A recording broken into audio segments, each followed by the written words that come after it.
Hello and welcome to a brand new segment and something very special for all the rugby fans of Sri Lanka and all worldwide because live rugby action returned to us after a long, long break, and it's going to be absolutely fabulous the next 10 weeks as we take a look at Super Rugby Aotearoa, which is going to be absolutely humongous. And to talk you through this with me is Shanaka Amarasinghe, who's joining me. Shanaka, thank you so much for taking your time and joining us. I'm sure you are delighted as much as we are with return of live rugby. Yeah, absolutely, Sudarshana. Thanks for having me, and it's been fabulous to just listen to Grant Nisbet's voice again. I mean, it's like I've lost an old friend, but it's great to have him back, and obviously to have the players back as well. And from the New Zealand franchise's point of view, they really hit the ground running. I mean, none of these players look fat and out of shape or anything like that. They look in such great condition, and I think the rugby that we saw the last 2 days was really superb as well. Yes, Shanaka, rugby being the biggest winner here, but in New Zealand, I think for them it was more of a celebration of them beating the COVID-19 pandemic. It was a real testament to hard work and the discipline that the New Zealand did put in. And also, I think what New Zealand did was give a beacon of hope to the rest of the world that if you are disciplined, if you can see this out, we can return back to normalcy. Yes and no, Sudarshana. I think Yacinda Ardern has done a fantastic job in curbing the disease in the country. They have zero patients as of now. The last patient has recovered as well, so which is why they're able to go back into competitive rugby. So it's fantastic from a New Zealand point of view that they managed to quell the situation in the manner that it did. And no doubt there was superb discipline. There's a lot of compliance from the entire New Zealand public as well. They closed their borders pretty early on and stuff. So it was really a very well organized effort on the part of New Zealand.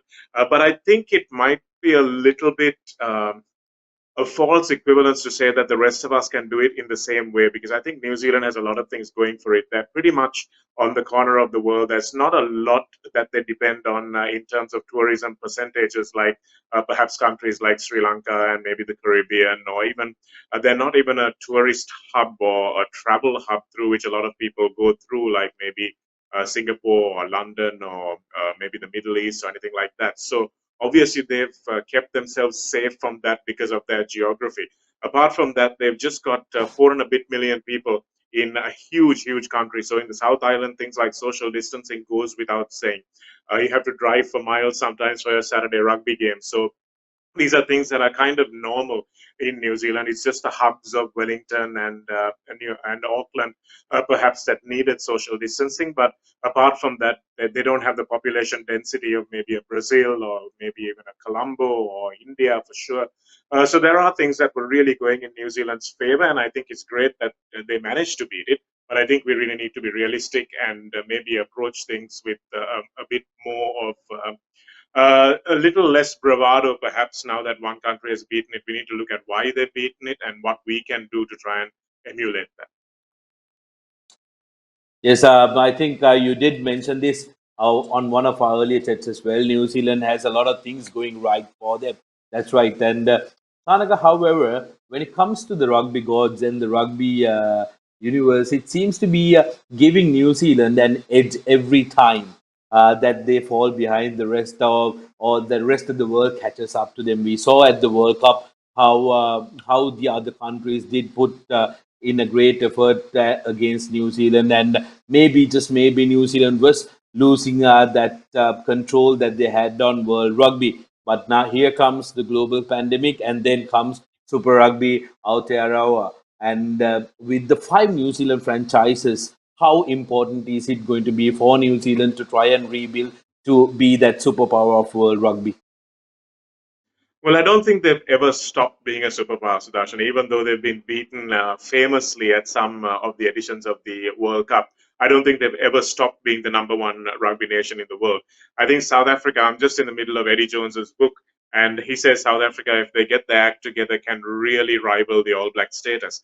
But at the moment, all the energy is focused towards the All Blacks. All the energy is now focused towards Super Rugby Aotearoa. And it really is going to be a fabulous show. And I think the great thing for New Zealand is that they managed to get their players one tournament into this new so-called new rules. They're not really new rules; they're just stricter interpretations of the old rules. And their players are going to get a little better chance, or the first chance of getting used to those rules. So I think that's fantastic as well for New Zealand to start in as the first people to play under that kind of competition. But also, I think what this new rule change does is it kind of swings the favor back to the Southern Hemisphere sides. Look for this to really help Australia as well, because they like to play fast attacking rugby. They don't like to have these big boys smashing into each other, all these fat props falling on the ball at the breakdown. They don't like that kind of rugby. They want quick ball and they want to move it.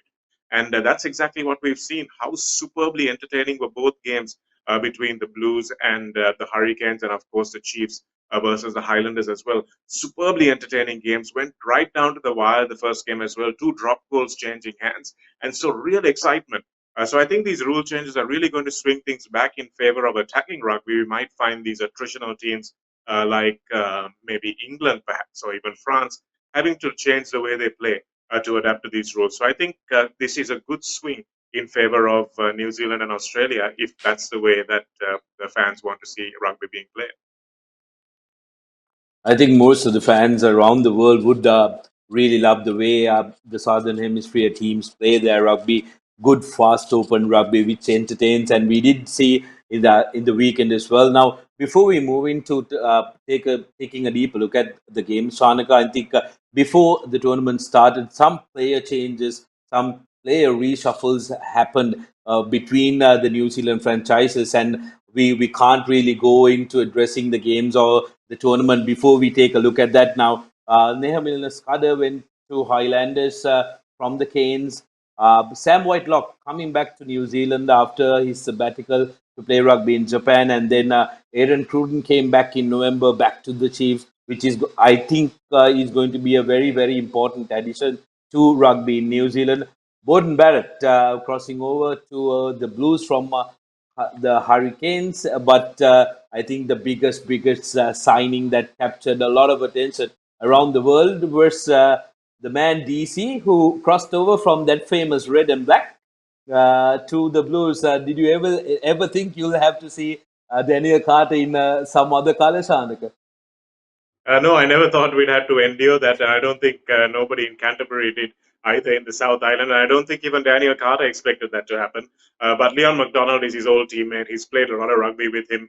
I played that 2007 World Cup with Leon as well. So it's very difficult for him to say no to someone like that. And there was a huge injury crisis for the Auckland Blues, and they lost their fly half, so they needed some cover. And it's just been great having Dan Carter back in the squad and on the field playing around with these young kids. That's what Leon McDonald has said, and I think that it was a fantastic signing. Of course, we have another North Islander moving even further north, who is Bowden Barrett, and I think he was welcomed very in a very traditional fashion, I should say, from Dane Coles, who scored the first try for the Hurricanes. Just smashed Gordon Barrett as he tried to make a cover tackle and finished a winger's finish on the corner flag. And that was really nice to see, a little bit of camaraderie and a little bit of gamesmanship when everybody just, all the Hurricanes players surrounded Gordon Barrett in that victory kind of celebration. So it was nice to see. So a few players going here and there. I think we're going to see a little bit of increased competition, I think, because we had two standout teams in the New Zealand competitions, in the Crusaders and the Hurricanes. But I think that that gap is going to be bridged more and more. So it's really going to be interesting and make those inter-franchise games really fantastic.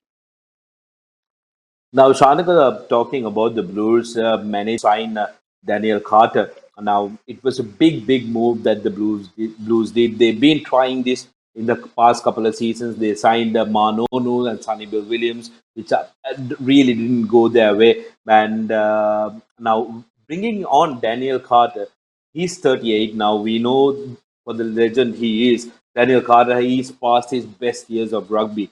But do you think bringing him into this setup, it was more of trying to get the world attention to a Super Rugby happening in New Zealand, and also the Blues trying to drive that future generations to try and grab as much as they can from Daniel Carter in the setup.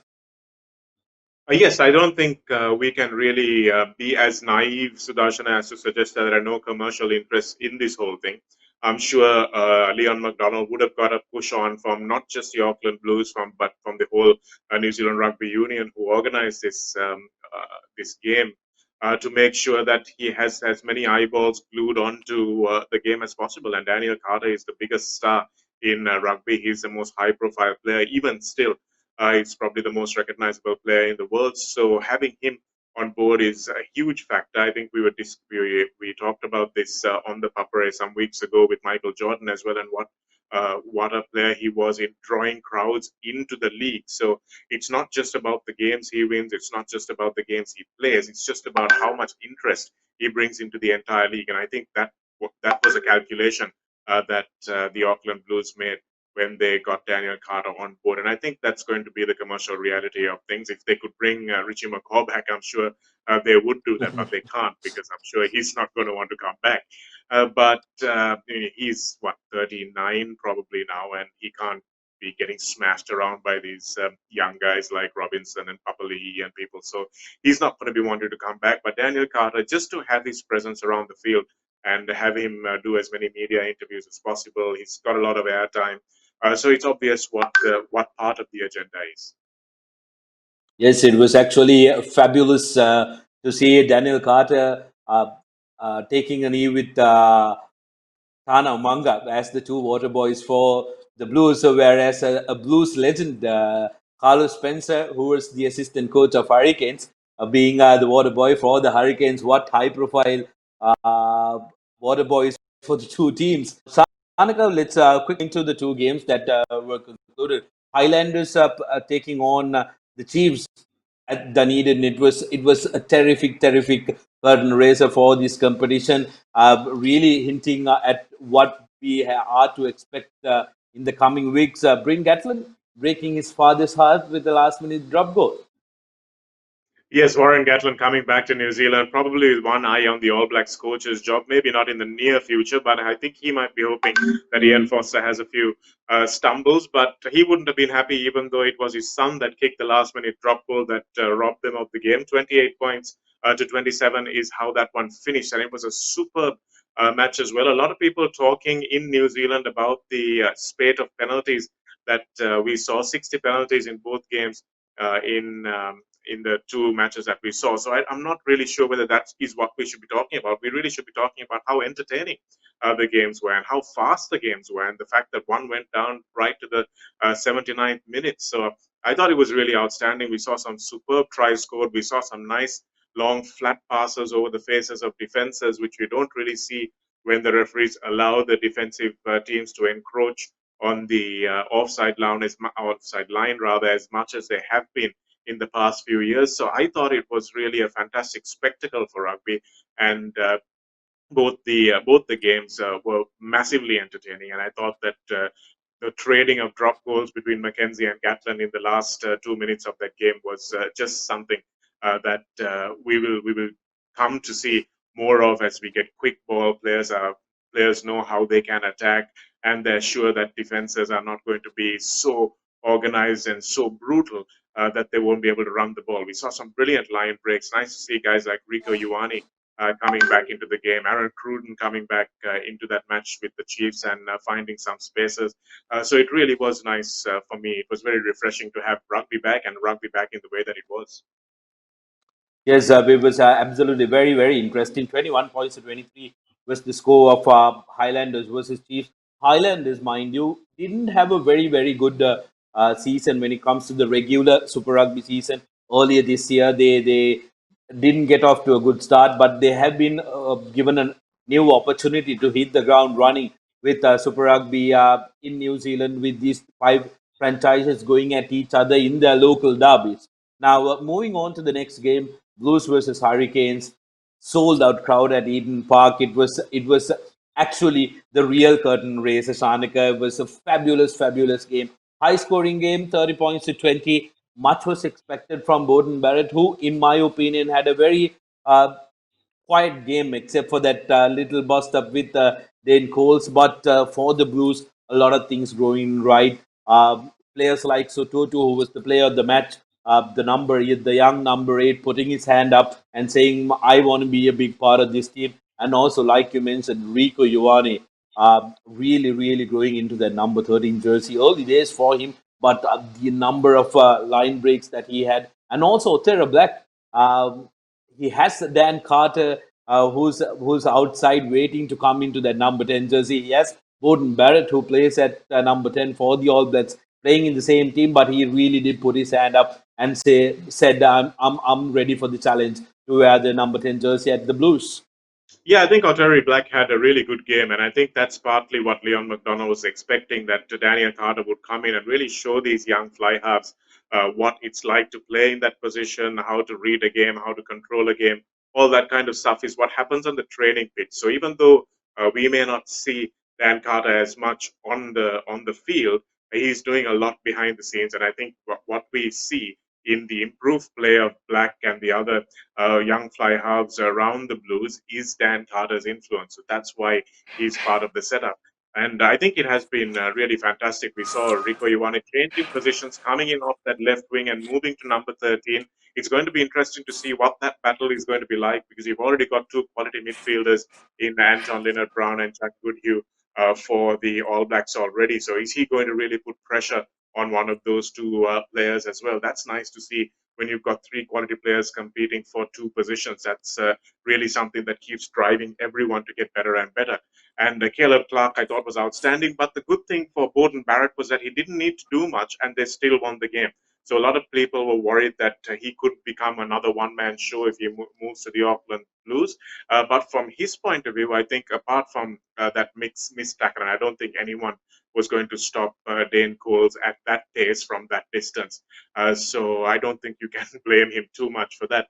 But the fact remains that when he's there at the back, I think defenses have always got one eye cast on where he is and where he's going to join the attack from, which allows guys like Black, which allow guys like Rico Ioane to maybe find a little bit of space in front of him, because everyone's still worried as to where he's going to inject himself into that attack. So that's partly something that I think Tana Umaga and the rest of the Blues coaches might be looking to play with. So when he does touch the ball, it's going to be devastating. But even when he doesn't touch the ball, he can really take defenders away from you. And that's what I think the Blues reap the benefit of that.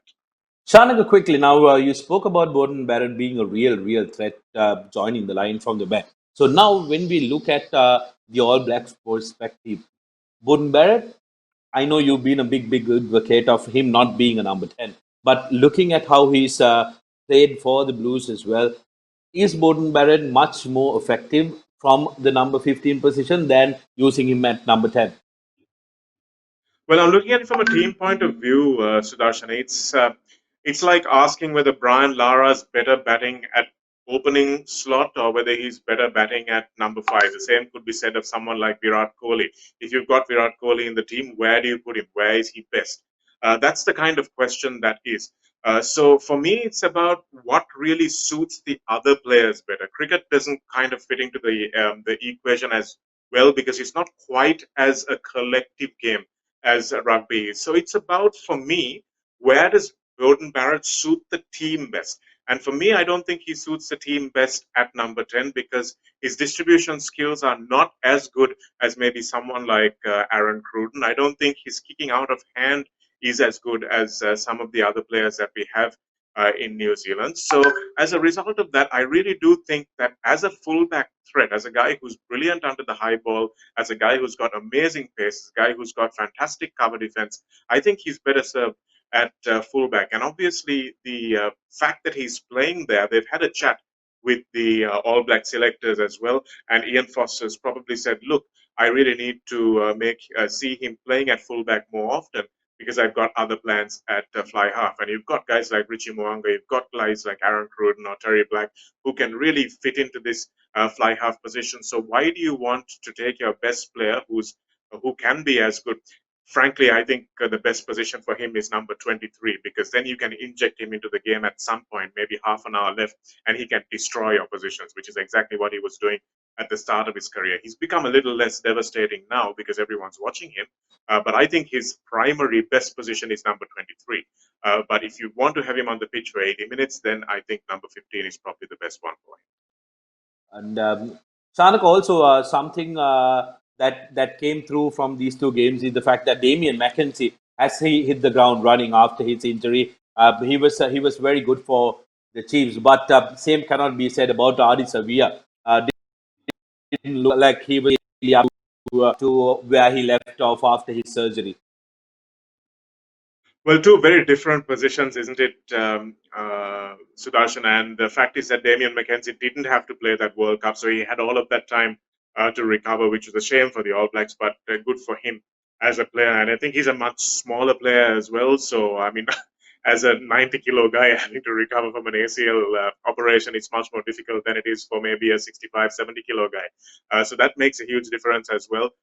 So I think we'll see the best of Adi in time to come. I think he'll get back to full fitness, and then we'll see exactly what he's made of. But it really is nice to see Damien McKenzie back in full flight because he really adds a different dimension to the All Blacks. So having the guys of this caliber to come off the bench for the All Blacks really is fantastic. I've always thought Damien McKenzie was a guy who can come in and finish games rather than a guy who can come in and start games. Eddie Jones has this philosophy of he's got his starters and he's got his finishers, so he doesn't like to use the terms bench players. So I think guys like Beauden Barrett, guys like Damien McKenzie, once they've watched a game, once they've seen from the bench and seen what the opposition is doing, where the holes are, what the fly half is looking to do, where the forwards are going, then they can come on maybe with half an hour to go and just devastate people. So that's the kind of quality that New Zealand have. And it's great to see Damien McKenzie back. I thought it was outstanding. The way he took that drop goal to take the lead into the final minute was really cool as well. It looked like he'd never been out. But Bryn Gatland came on and took an even better one. So it really is nice to see that these outside back positions are being hotly contested. Right, moving on to the next round, the second round, we will have Chiefs taking on Blues in Hamilton and Hurricanes taking on the Crusaders in Christchurch.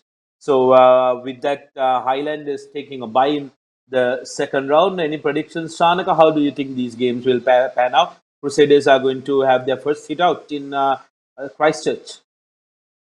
Well, I think there's a couple of points there. I think the Crusaders are always good at home. It's very difficult to beat them at Christchurch, but the Hurricanes have had one extra game under their belt.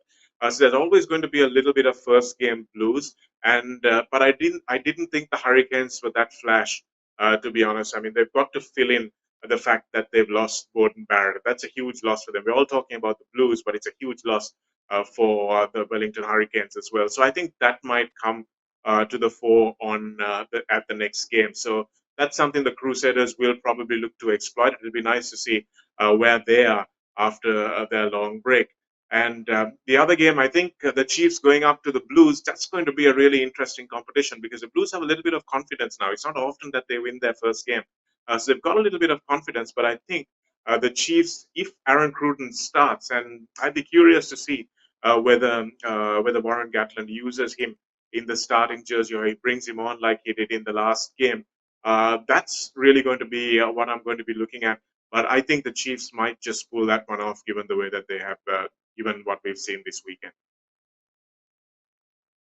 Right, interesting. I would have hoped that you picked Blues to win that one, but you're picking Chiefs. Now, you spoke about Aaron Cruden, Shanaka. Do you think Aaron Cruden might have another crack at the black jersey?